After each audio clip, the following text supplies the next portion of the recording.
Bagshøj har vi 3 ben, vi tilbyder. Vi har kursus og konferencer, så har vi privatfester i weekenderne, og så har vi en række intimkoncerter hen over året. Og kurser og konferencer er vores primære. Vi kalder det rammer til ro og fordybelse. Og det handler lidt om, at vi har et hav af rammer, hvor man kan trække sig hen for at enten fordybe sig, eller for at bryde den ramme, man er i, for hele tiden at kunne koncentrere sig.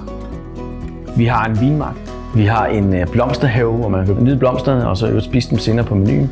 Vi har en humlehave. Vi har oaser, kalder vi det. Vi har en strandhytte, 5 meter fra vandkanten, hvor du virkelig kan fordybe dig i fred og ro.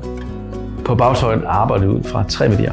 Høj faglighed, fleksibilitet og humor. Vi skal præstere på et højt niveau. Man skal spise godt, man skal sove godt, man skal være i nogle kæler, som er gode. Fleksibilitet ud fra den betragtning, at ting ændrer sig i løbet af en dag. Og vi lægger selv op til det. Vi udfordrer programmet med det ene formål at holde skarp fokus hele dagen. Vi siger også ude, men hjemme, og det lægger det op til en familiær tilgang til vores gæster.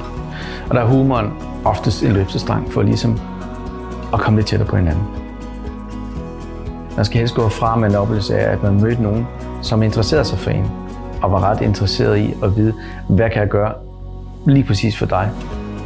Så skal man helst gå herfra med en oplevelse af, at man fik lidt mere, end man havde forventet.